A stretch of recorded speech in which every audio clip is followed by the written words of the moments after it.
Sarento, anong ginagawa niyo? Teka, saan ang galing ang sandata na yan? Tanong ng binata. Nagulat si Sargento Temyo nang mapagtanto na ang kaharap ay si Kadoy. Wala naman. Pinapatignan ko lang sa'yo kung may sira ba ang talim. Kakaiba ang kilos mo ngayon, Sarento ah. Bagong gawa ang kampila na yan. Paano magkakasira ang talim? Pero ang tanong, sino may gawa niyan?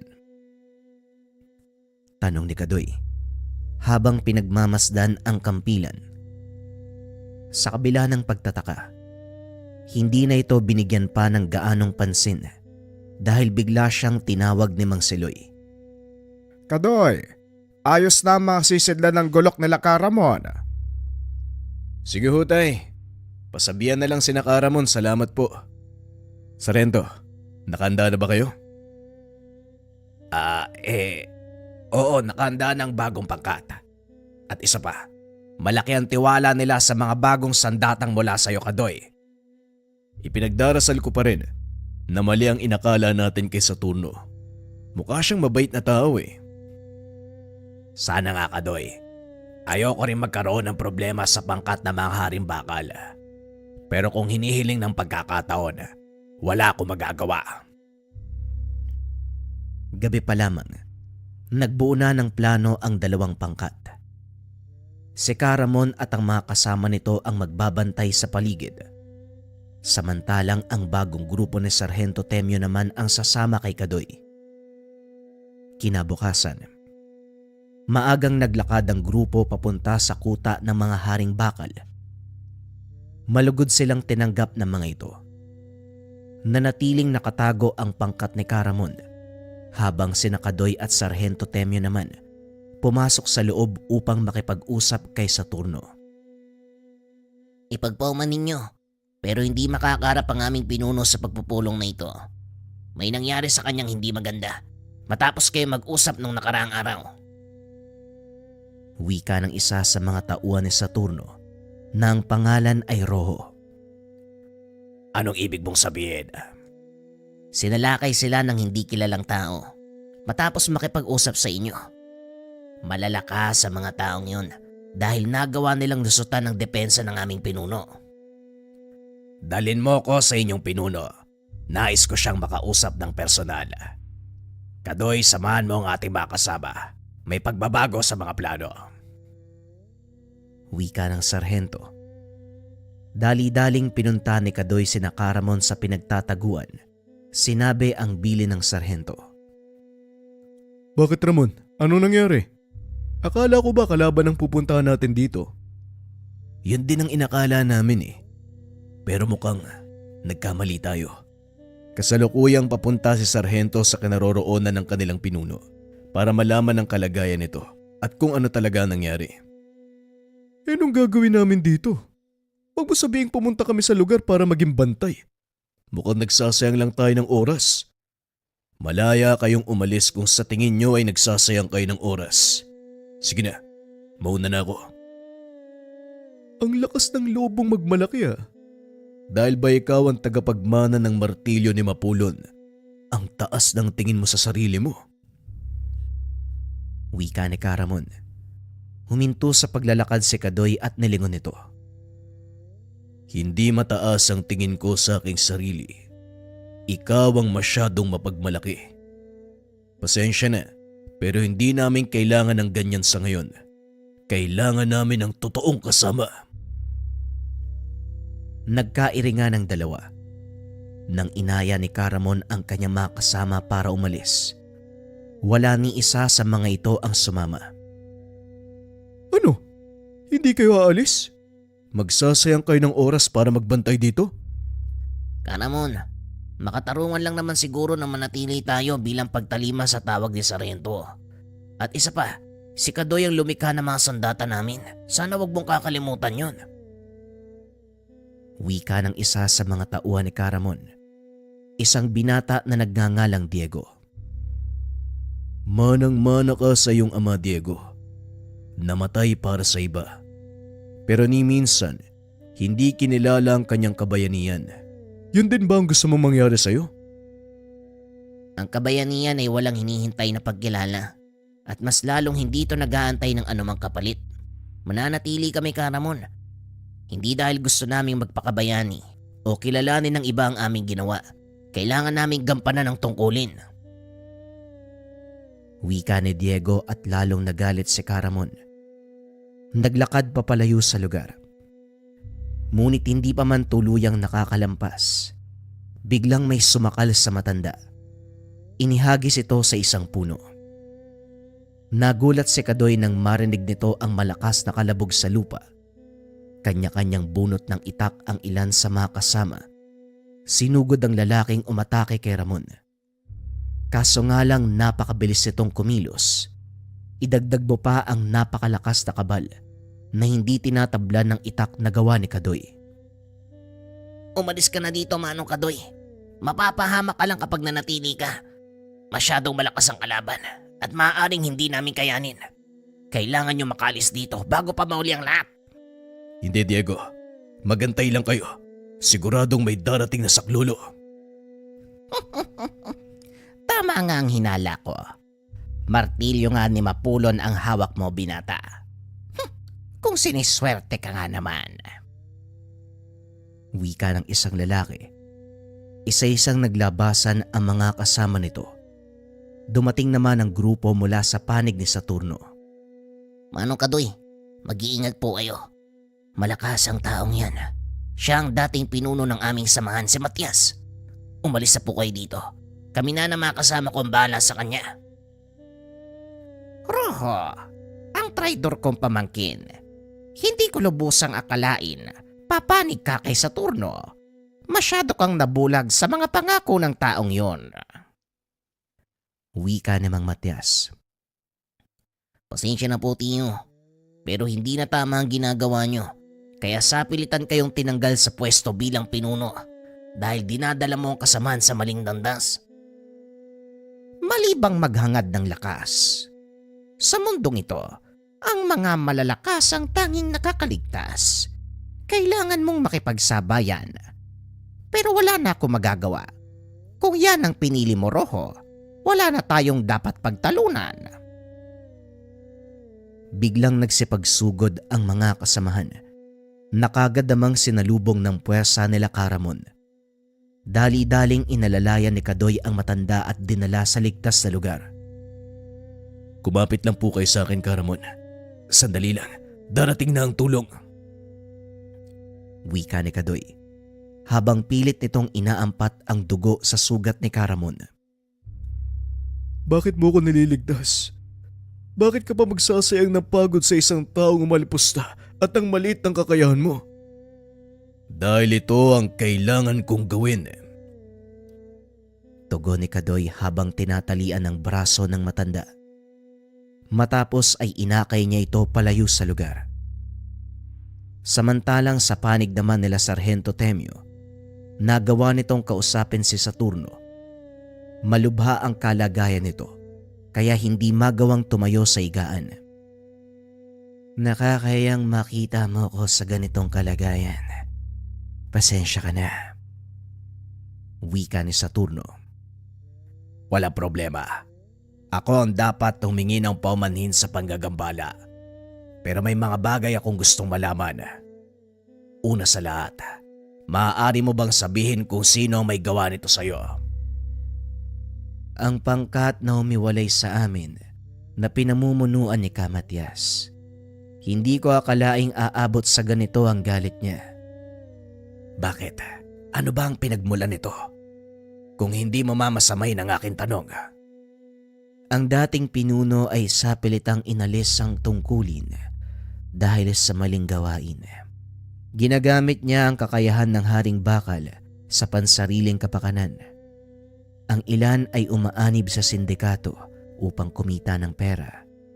At ang ilan naman, inaabuso ang kakayahan upang manakot ng mga pangkaraniwang tao. Pagpapaliwanag ni Saturno, ngunit hindi nito naituloy ang sasabihin dahil biglang bumukas ang pintuan. Laking gulat ng dalawa dahil pumasok si Kadoy. Naakay-akay si Caramon. Anong nangyari sa kanya, Kadoy? Iga mo siya dito. Ipapatawag ko si Tatang Masok. Sinalakay kami ng mga dati niyong kasapi sa turno. Nasa labas ngayon. Nakikipaglaban si Roho kasama ang iba pa naming kasamahan. Inhiga nito si Caramon. Matapos ay muli sanang lalabas ng kubo. Kaso nga lang pinigilan ni Sargento Temyo. Huwag ka nang bumalik sa labas, Kadoy. Masyadong delikado. Pero hindi ko pwedeng pabayaan na lang ang mga kasama natin. Hindi maaatib ng konsensya kung nandito tayo sa ligtas na lugar nagtatago habang sila'y binubuwis ang buhay. Magtiwala ka sa akin, kaibigan. Mas makakabuti kung mananatili ka dito at hayaan silang gawin ang kanilang tungkulin. Tungkulin? Anong ibig mong sabihin? Tungkulin nilang ipagtanggol ka anuman ang mangyari. Bilang tagapagmana ng makapangyarihang sandata ng paglikha, ikaw ang pangunahing pakay ng mga dati kong kasama. Layunin nilang makuha ang lahat ng 7 sandata ng mga bathala upang tuluyang mas maghari sa mundo at gawin ang gusto nila. Biglang nagulo ang isipan ni Kadoy sa mga narinig. 7 sandata ng mga bathala. Ano mga yun? Ang 7 sandata ng mga bathala, kampilan ni Apo Lakay, tanikala ni Apo Adlaw, karet ni Magwayin, kambal Chris ni Naginid, tungkod ni Mayari, at ang hawak mong martilyo ni Mapulon. Makapangyarihang gamit na nilikha ng mga batala para panatiliin ang balanse sa mundo. Sa oras na magtipon ng mga ito at mapa sa kamay ng iisang tao, magkakaroon ito ng hindi masukat na kapangyarihan. Kayang-kayang wasakin ang harang sa pagitan ng 2 dimensyon. Ang mundo ng mga tao at mundo ng mga engkanto. Sa oras na mangyari yun, tuluyang mabubura sa mundo ang mga tao at maghahari ang mga engkanto. Tama si Saturno. Ito ang pangunahing dahilan kung bakit kinalat sa iba't ibang bahagi ng mundo mga sandata. Sa kasabaang palad, ang ilan sa mga ito ay hawak na ng pangkat ni Matias.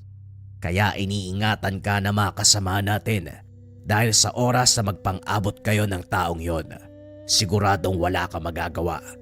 Makukuha at makukuha niya ang sandata mula sa iyong kamay. Sana maunawaan mo kung bakit ka namin pinipigilan, Kadoy. Alam kong gusto mong tumulong at ayaw mong maging pabigat. Huwag kang mag-alala dahil hindi ganon ang tingin sa'yo ng ating mga kasama. Maya-maya ay dumating si Rojo at ang ilan pa sa kanilang mga kasamahan. Gayon din sina Diego at ang pangkat ni Caramon. Nagawa namin silang itaboy. Sa ngayon ligtas na tayo. Pero kailangan nating umalis sa lugar na ito, Supremo. Tama si Rojo. Nagawa naming patrasin ng mga kalaban. Yon ay dahil sa mga sandatang ginawa ni Kadoy. Kilala ko si Matias. Hindi siya basta-bastang babalik. Lalo pat sugatan ng karamihan sa kanila. Hindi nga kami basta-bastang nasusugatan. Pero wala kaming kakayahang pag-ilumi ng mabilis sa mga pinsala kung sakaling may makalusot sa aming depensa. Kaya kailangan nating magtulungan. Pareho tayong may kakayahan at siguro ito na ang tamang panahon para gamitin natin yon. Magtulungan? Nababaliw ka na ba, Temyo? Nakalimutan mo yata, mga haring bakal ang pumatay sa mga magulang mo. Tama ka, pero hindi kagaya mo. Nauunawaan ko ang pangyayaring iyon. Hindi ko maaaring sisihin ang mga taong matagal nang patay. Wala na tayong magagawa. Nangyari na ang mga dapat mangyari. At kahit ano pang gawin, hindi natin mababago ang nakaraan. Pero may magagawa pa tayo para baguhin ang hinaharap. Mananatili tayo dito ng ilang araw para magpagaling. Pagkatapos tutulak tayo papunta sa kinaroroonan ng aking kapatid na si Solomon. Doon mas ligtas tayo. Hindi basta-bastang mapapasok ni Matias ang kuta dahil malakas na mambabarang ang nakapaligid sa lugar. Ginamot nila ang mga sugatan. Nagpagaling ng ilang araw. Matapos ay tumulak na ang mga ito papunta sa kuta ng kapatid ni Saturno. Pagdating pa lang sa bukana ng kuta, kagad na silang sinalubong ng malalaking aso. Hawak-hawak ang dalawa ng malalaking kalalakian na nakatalukbong ang muka. Dahil kilala si Saturno sa lugar, pinapasok ng bantay ang mga ito. Pagdating sa loob ng kuta, nakita ni Kadoy ang napakaraming tao nakatayo sa gilid ng daan. Ang ilan sa mga ito ay nakikipagbatian kay Saturno at ang ilan ay nag-aalok ng pagkain sa kanila. Maya-maya ay lumantad ang isang lalaki na halos kaidaran ni Saturno. Ikinagagala kitang makita, Saturno. Balita ako, binalikan kayo ni Matias. Gayon din ako, Manong. Tama ka, binalikan nga kami ni Matias. Ngunit hindi para magigante. Bumalik siya para sa binatang ito. Bago natin ipagpatuloy ang usapan, bakit hindi muna kayo tumuloy? Siguradong pagod sa biyahe mga kasama mo. Sugatan pa ang karamihan sa inyo. Wika ni Solomon. Kagaya ni Saturno, kagalang-galang itong manalita. Mahinahon. Pinatuloy niya ang mga panauhin sa malaking bulwagan upang makapagpahinga. Maraming salamat, Manong, at pasensya na. Dito kami napadpad ng aking mga kasama. Wala na ako naisip na pwede naming pagtaguan. Malaking pinsala ang naidulot namin kay Matias, kaya paniguradong maghahanda sila. Batay sa pagkakakilala ko kay Matias, hindi matutulog ang taong yun nang hindi nakakapagigante. May ba ko? Sino pala itong mga kasama mo? Nga pala, sila ang mga pangkat ng manunugis. Si Caramon, ang pinuno ng mga taga Bicol, at si Sargento Temyo naman, ang namumuno ng pangkat na dito nakabatay sa ating probinsya. At ang binatang yan na may hawak na martilyo, siya si Kadoy. Mamaya ko na ipapaliwanag sa iyo ang lahat. Sa ngayon, hayaan mo munang magpahinga mga kasama ko. Pag-uusap ng magkapatid. Inasikaso ng ilang kababaihan ng baryo ang mga sugatan. Nilinis ang mga sugat. Hinainan ng makakain. Kinagabihan ng maisaayos na ang lahat. Pinatawag ni Solomon ang mga panauhin para sa isang pagpupulong. Alam kong pagod kayo mula sa nagdaang laban. Pasensya na mga kasama, pero may mga bagay akong nais linawin at malaman mula sa inyo. Wika ni Solomon. Tumayo si Sargento at nagsalita. Ako si Sargento Temyo, pinuno ng mga pangkat ng manunugis sa probinsyang ito. Ako magsasalita para sa amin. Mahusay kung ganun. Nais kong malaman kung ano ang punot dulo ng lahat ng ito. Sinalakay kami ng mga haring bakal. Nung una, inakala namin na mula yon sa pangkat ng kapatid mong si Saturno. Ngunit kalaunan, napag-alaman namin na si Matias pala ang may gawa. Ikinalulungkot ko ang kaganapan. Patungkol sa bagay na yan, sabihin nyo lang kung anong maaari naming maitulong. Nakahanda kami. Ngayon naman gusto ko malaman ng dahilan. Bakit kayo sinalakay ng pangkat ni Matias? Huli na nang malaman ko ang totoong pakay ng pangkat ni Matias. Yon ay ang sandatang hawak ng binata. Napag-alaman namin na ang martilyong dala ni Kadoy ay ang makapangyarihang sandata ng Batalumang si Mapulon. Nanlaki ang mga mata ni Solomon. Napatitig kay Kadoy. Totoo ba ang sinasabi mo, Sargento? Oo, Solomon. Sa katunayan, makailang beses na nilang tinangka ang pagkuha nito sa amin, ngunit hindi sila nagtatagumpay.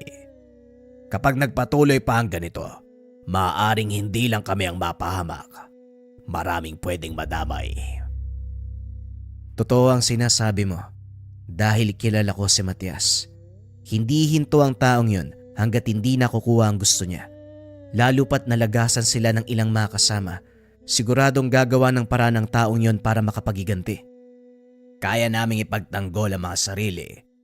Ang kinakatakot lang namin, ang kaligtasan ng nakararami. Kilala mo ang aming pangkat, Sarhento. Matagal ka sa militar at alam kong marami sa aming mga kasapi ang patuloy na naglilingkod. Eto, bumalik ka sa iyong kampo. Ipakita sa kanilang sulat na ito. Tutugon sila sa anumang kahilingan mo. Wika ni Solomon habang inaabot kay Sarhento Temyo ang nakatuping papel. Maraming salamat, Solomon. Tugon ng Sarhento. Matapos tanggapin ang sulat, kaagad na itong umalis para bumalik sa kampo ng militar, hindi kalayuan sa kanilang kinaroroonan. Samantala, ibinaling ni Solomon ang atensyon kay Kadoy na noon ay nakikipag-usap sa ilang kasama. Paumanhin ko nakakabala, pero gusto sana kita makausap. Kadoy ang pangalan mo, hindi ba? Tama, Kadoy nga ang pangalan ko. Walang problema, tungkol saan ba ang pag-uusapan natin? Tungkol sa hawak mong sandata. Kung iyong mamarapatin, maaari ko bang makita? Walang problema, yun lang pala eh. Tugon ni Kadoy. Inilapag nito ang hawak na martilyo. Tinanggal ang nakabalot na tela. Namangha si Solomon nang makita ang martilyo. Kung titignan ng pangkaraniwang mga mata, ordinaryong martilyo lang to eh. Pero sa mga mata ng kagaya natin, makikita mo ang makinang na liwanag. Akmang hahawakan na sana ito ni Solomon nang biglang maglabas ng kuryente ang martilyo. Pasensya na, kaibigan. Isa lang ang kinikilalang Panginoon ng martilyo. Hindi ito maaaring hawakan ni numan. Naunawaan ko at pasensya na din. Masyado akong namangha sa kagandahan ng sandata. Kapwa nagtataglay ng kapangyarihang sumira at lumikha. Masaya ako napunta ito sa tamang kamay. Katungkulan ito ng aming angkan. At ako nakatadhanang magmana ng sandatang ito. Pag-uusap ng dalawa. Ipinakita ni Kadoy ang maaaring gawin ng sandata. Lalong namangha si Solomon dahil mabilis na nakakalikha ng anumang gamit si Kadoy. Ang kulang sa aming pamayanan ay kagamitan sa pagsasaka. Malawak ang lupain ito, ngunit hindi namin magawang bungkalin. May mga alagang hayop ang nakatira dito, kaso nga lang sira na ang mga kagamitan. Wala kaming kakayahang bumili ng bago dahil na rin sa kakapusan sa pera. Maaari mo ba kaming matulungan? Yun lang pala eh. Sabihin mo mga tao, ilabas ang kanilang lumang kagamitan. Titignan ko magagawa ko. Natuwa ang mga taga-nayon nang malamang tutulungan sila ni Kadoy. Ipinasundo na din ni Solomon ang ama nito, pati na rin ang pinsang si Manuel. Nagdala ng karagdagang materyales ang dalawa para makatulong sa anumang gagawin ng binata. Nagtayo ng maliit na pandayan si Kadoy sa tulong ng mga kasamahan. Ilang araw ang nakalipas, tuluyang natapos ni Kadoy ang mga proyekto. Labis-labis ang pagpapasalamat ng mga tao dahil dito. Alam kong hindi kayo mananatili ng matagal sa lugar na ito, ngunit malaking tulong ang iniwan nyo sa mga kababaryo ko. Isang legasiyang habang buhay naming tatanawin. Naging mapayapa ang pananatili nila Kadoy sa lugar. Tinuruan din ito ang ilang kalalakihan na gumawa ng mga gamit pang saka. Nanatili ang binata sa lugar ng maigit 1 taon. Samantalang si Caramon at ang ilan sa mga kasama bumalik sa kanilang probinsya. Hindi na nagparamdam si Matias simula ng huling laban nila, kaya inakala ng binatang magpapatuloy na ang kapayapaan. Mukhang humupa na ang tensyon. Maaari na siguro kung bumalik sa aming tahanan. Mukhang ang wala nang paramdam mula kay Matias. Siguro nga nadala na ang taong yun. Bueno, kung talagang nais mong bumalik kung saan kang lumaking buhay, hindi kita pipigilan. Nandito kaming mga haring bakal para umalalay. Magsabi ka lang, Kadoy. Tugon ni Solomon. Matapos ang pag-uusap, nagpaalam na ang pangkat ni Kadoy. Samantalang si Sargento Temyo naman, nagpatuloy sa kanyang paglilingkod bilang sundalo. Sa tulong ni Solomon, nagkaroon din ng mas malakas na kaalyado ang kanyang grupo. Ay salamat, nakauwi na rin tayo sa bahay. Aba, tignan mo nga naman. Mabuti na lang nagtanim ako ng mga damo sa pastulan ng kambing. Araw-araw ko rin pong tinitignan ng mga alaga nyo, Tiyo. Kaya wala kayong dapat ipag-alala. Pag-uusap ni Mang Siloy at Manuel. Samantalang si Kadoy naman, direktang pumasok sa pandayan, sinindihan ng hurno.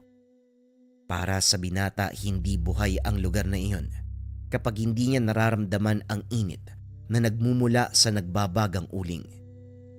Ito rin ang nagbibigay ng hudyat sa mga tao na patuloy na tumatanggap ng gawa ang binata. Hanga din ako sa iyo, anak.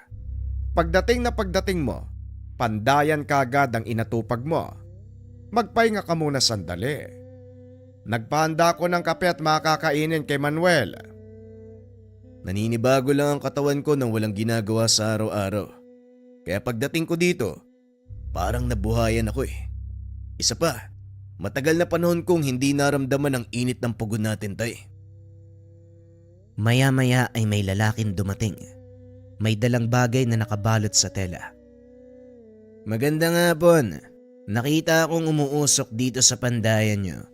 Kaya nagbakasakali ako, baka tanggapin nyo ipapagawa ko eh.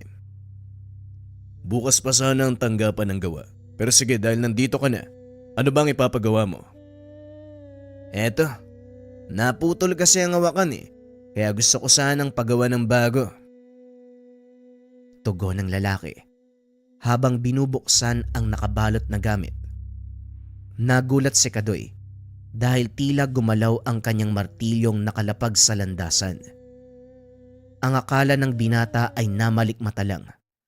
Kaso nga lang nang tuluyang mabuksan ang dala ng lalaki, dito na napagtanto ni Kadoy na sumasagot ang kanyang martilyo sa bagay na hawak ng lalaki. Kaibigan, may problema ba? Wala naman. Maaari ko bang malaman kung saan mo ginamit ang bagay na ito? Pinangtatabas lang ng damong pinapakain sa mga baka. Medyo luma na, pero dahil magaan gamitin, sa tuwing nasisira, ipinapaayos ko na lang. Walang problema. Maaari mo nang iwan sa akin ang bagay na to. Balikan mo na lang kinabukasan. Pag-uusap ng dalawa. Biglang sumagot si Mang Siloy. Hindi, Kadoy. Gawin mo yan ngayon. Nagtaka ang binata sa sinabi ng ama. Ngunit sa halip na magtanong, pinili niyang sundin ang utos nito para siya mismo ang makaalam. Isinalang ni Kadoy ang kapirasong bakal sa hugis karet na baga. Maya-maya ay kinuha din ito para simulan ang pagpapanday. Nasira ang bahaging pinaglalagyan nito ng kahoy na hawakan at yon ang gagawin ng binata. Ngunit habang pinapalo niya ito, unti-unting nagbabago ang anyo ng karet. Sinasabi ko na nga ba? Ginoo, maaari mo bang sabihin sa amin ang katotohanan? Saan ang galing ang karet na yan? Pagmamay-ari yan ng tatay ko. Matagal na kami nagtatrabaho sa bakahan.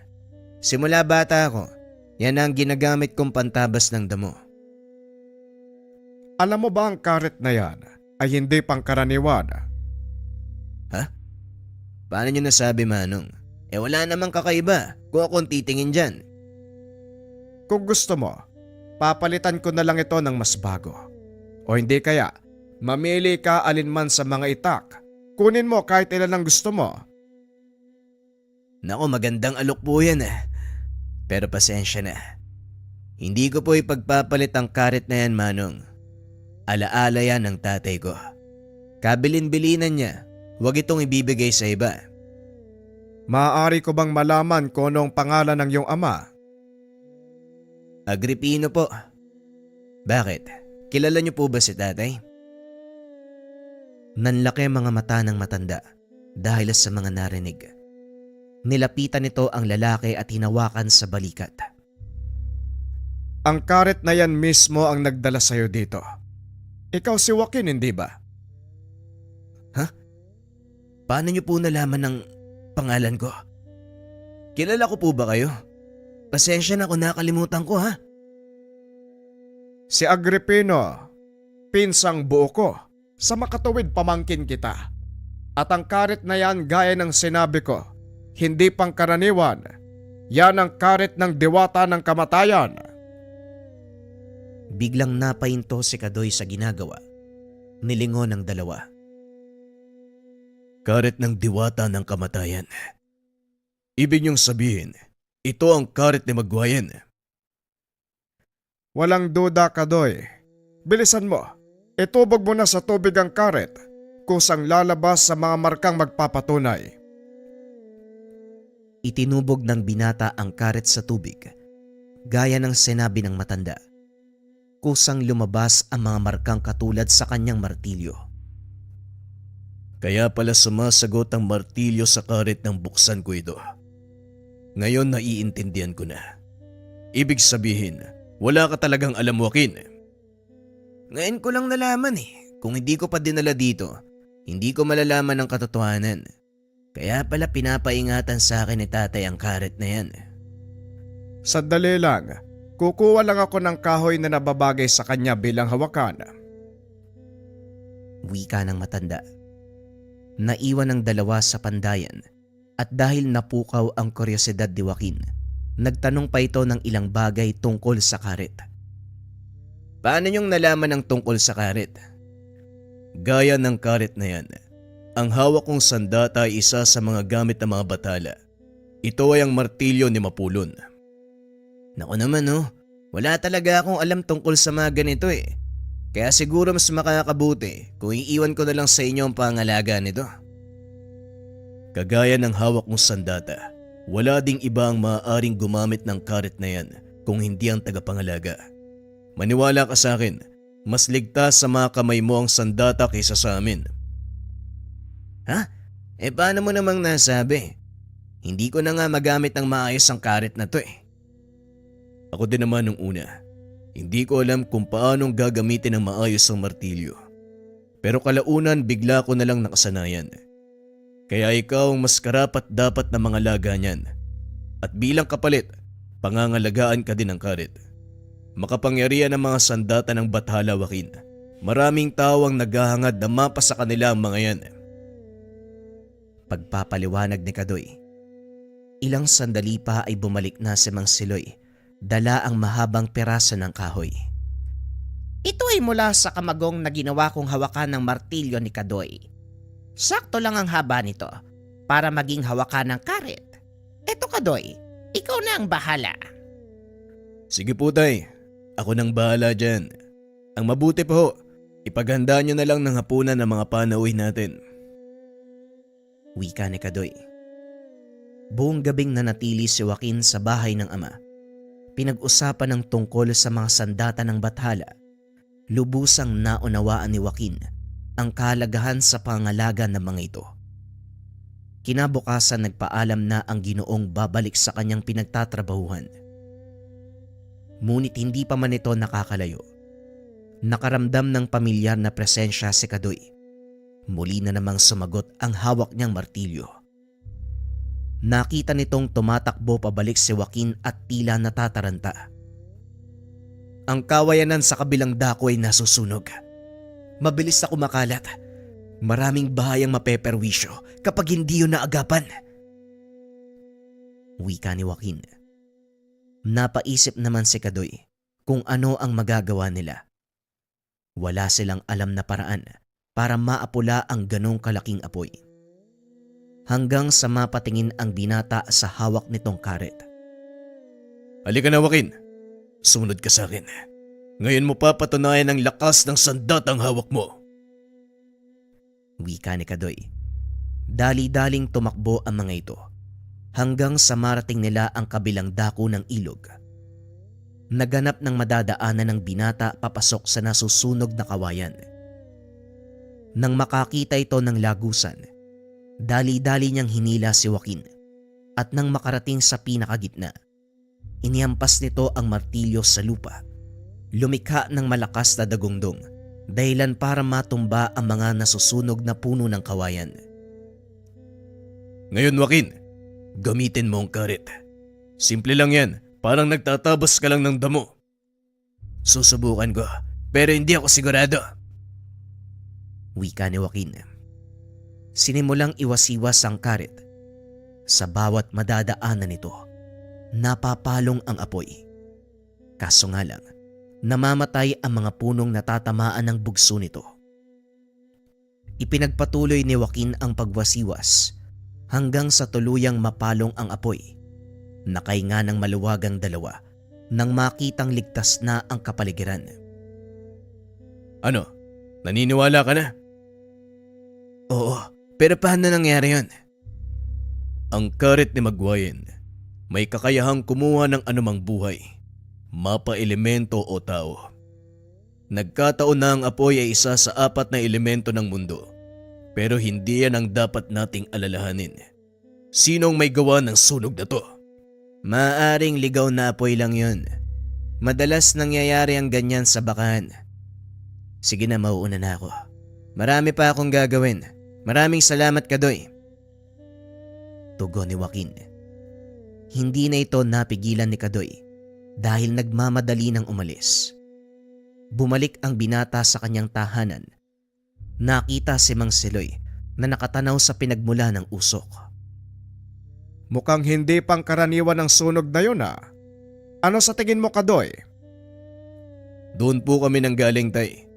Sa palagay ko din po, hindi pangkaraniwan ang pinagmula ng apoy. Mukhang isa-isa nang lumalantad ang mga sandata. Bueno, maiwan na muna kita. May kailangan akong asikasuhin sa bayan. Ikaw na ang bahala dito. Pupunta naman si Manuel, hindi ba? Sige po, tay. Ako nang bahala dito. Pag-uusap ng mag-ama. Wala namang nangyaring kakaiba ng araw na yun. Ngunit ng sumunod na araw, dumating si Sargento Temyo, dala ang masamang balita. Kadoy, may masamang nangyari sa kampo ni Solomon.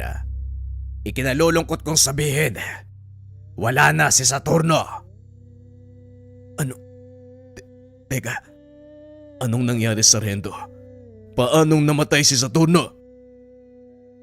Ayon sa mga impormasyon, nilason silang magkapatid. Nakaligtas si Solomon dahil naagapan ito ng kanilang ama. Ngunit malakas ang laso na pumasok sa katawan ni Saturno kaya walang nagawa para mailigtas.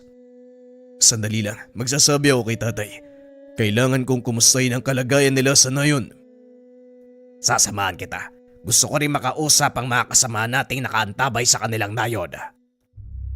Matatandaang nagpaiwan ang ilan sa mga kasama ng sarhento upang makatulong sa mga taga-nayon sa pagsasaka. Kinagabihan kinausap ng binata ang ama. Pumayag naman ito sa gusto niyang gawin. Pagsikat ng araw, umalis na kagad sina Sargento Temyo at Kadoy. Pagdating sa nayon, sinalubong sila ng mga nakakatanda. Nag-iiyakan ng mga ito sa tuwa nang makita ang binata. Mukhang malaking trahedya nga ang nangyari dito. Halika, puntahan muna natin si Solomon. Dali-daling naglakad ang mga ito papunta sa kubo ni Solomon. Laking gulat ng binata dahil inaalalayan lang ito ni Rojo. Kadoy, Sargento, mabuti naman nakarating kayo. Wika ni Rojo. Ikinagagal ako kayong makita muli. Pero pasensya na kayo ha. Nakita niyo ako sa ganitong kalagayan. Wika ni Solomon. Wala kang dapat ihingi ng pasensya, Solomon. Ikinalulungkot namin ang nangyari sa'yo. Malakas na laso ng ginamit ng kalaban, Kadoy. Dahil doon namatay si Saturno at tuluyang nawala ang aking kakayahan na magpagana ng mga orasyon. Nangihina pa rin ang katawan ko Kaya pasensya na kung hindi ko kayo matutulungan sa laban. Nauunawaan ko. At isa pa, nandito kami para tumulong. Sinong may gawa nito? Si Matias. Gaya ng sinabi ko, hindi siya titigil hanggat hindi nakakaganti. Kung ganun, may mga kakampi silang mga manlalason. Tama ka, Kadoy. Hindi namin napagandaan ang ginawa nilang atake. Lason sa palipad hangin ang ginamit nila. Mga traidor talaga. Sarento, sa palagay ko, kailangan na nating kumilos para matapos na ang lahat ng ito. Yan din ang gusto kong mangyari. Hayaan mo, magpapadala ako ng mensahe sa ating mga kasamahan. Siguro, hayaan na lang natin sina Karamo. Anong hayaan? Nababaliw ka na ba? Napahamak din ako dahil sa Matias na yan. Baka nakakalimutan mong siya ang dahilan kung bakit naratay ako sa higaan ng ilang araw. Karamon, kanina ka pa ba dito? Kahapon pa. Mas nauna kaming dumating kaysa sayo. Ngayon, kung ano man ang binabalak mo, huwag mong ituloy nang wala ako. Napangiti na lang si Kadoy sa sinabi ni Karamon. Sa kabila ng pagiging arogante ng matanda, nanaig pa rin ang kapatiran. Maraming salamat sa pagpunta. Malaking tulong ang presensya nyo. Pasensya na, naliligaw ako eh. Oy Kadoy, buti naman na abutan kita. Nagtanong ako sa tatay mo.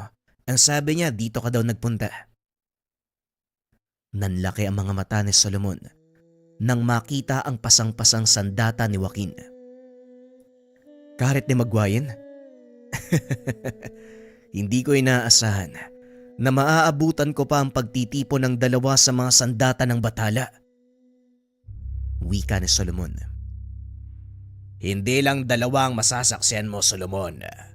Kung hindi 3. Tinanggal ni Sargento Temyo ang balot ng hawak na sandata.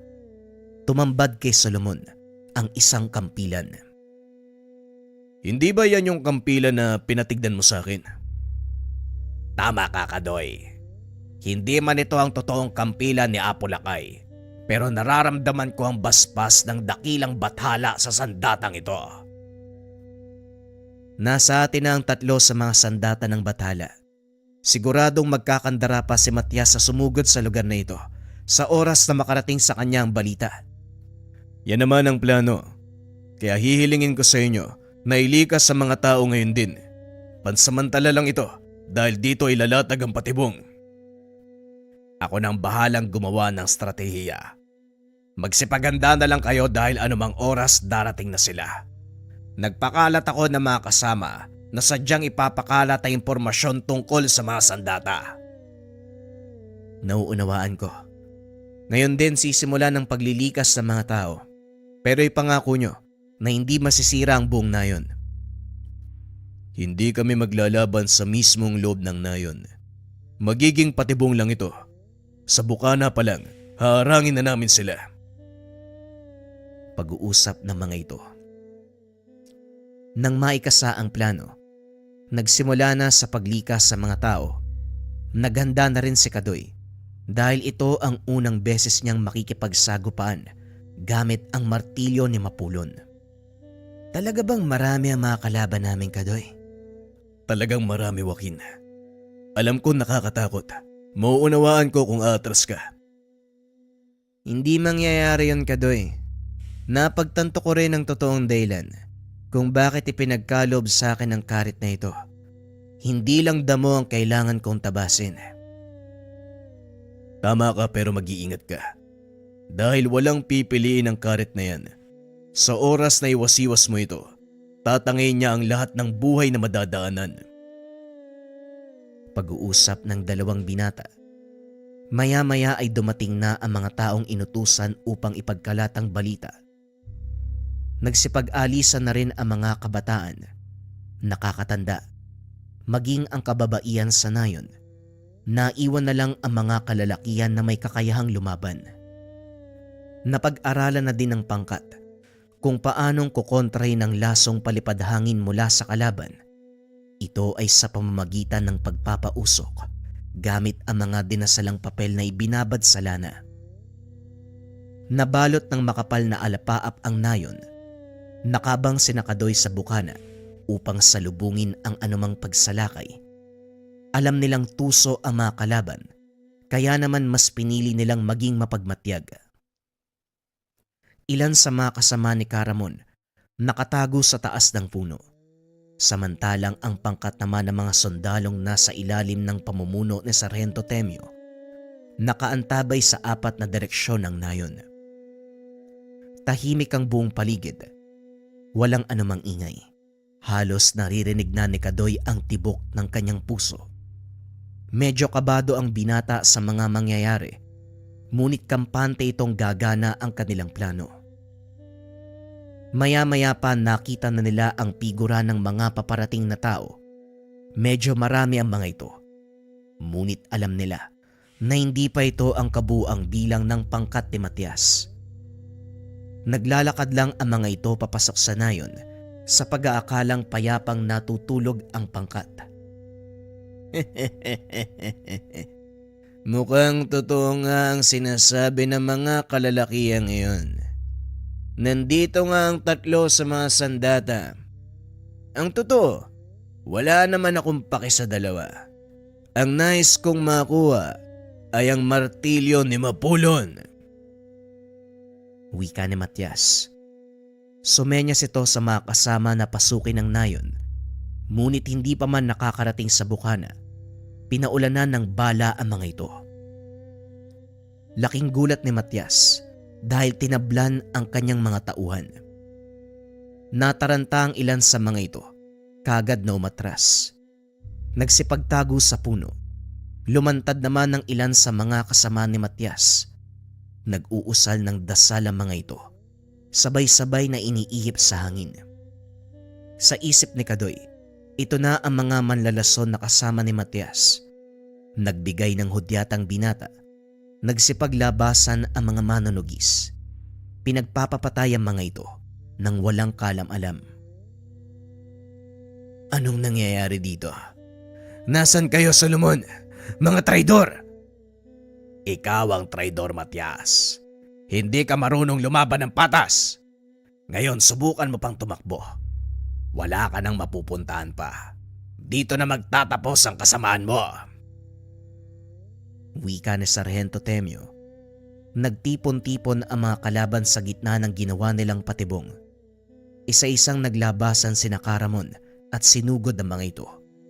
Nagsimula ang laban sa pagitan ng mga manunugis at mga haring bakal. Samantalang sina Kadoy, inantay na kumilos si Matias. Hindi to umaalis sa kinakatayuan na parang may inaantay na maganap. Ano kaya ang iniisip nito? Mag-iingat ka. Tuso ang taong yan. Huwag ka basta-bastang susugod. Biglang tumawa ng malakas si Matias. Binunot ang kanyang sandata, sabay sugod sa mga kasama ni Caramon. Kinuha ni Kadoy ang pagkakataon para matunton ang ilan pang mga kasama ni Mang Matias. Natunton nila ang mga ito at sa pagkakataong iyon, si Joaquin ang kumilos. Isang wasiwas lang ng hawak na karet, nagawa niyang talunin ang maigit 20 kalaban. Nakakaliw ang ganitong gawain. Wika ni Joaquin. Nakaramdam ng kakaiba si Kadoy sa kasama, kaya kagad niyang pinigilan. Huwag ka masyadong magpapadala sa kapangyarihang taglay ng karet. Lalamunin ka ng kadilimang nakapaloob sa sandata. Hindi ba masasamang tao ang kalaban natin? Wala namang masama kung papatayin sila, di ba? Tama ka naman.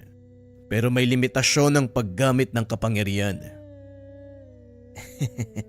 Kung kailan namang nagsasaya ako, saka mo lilimitahan.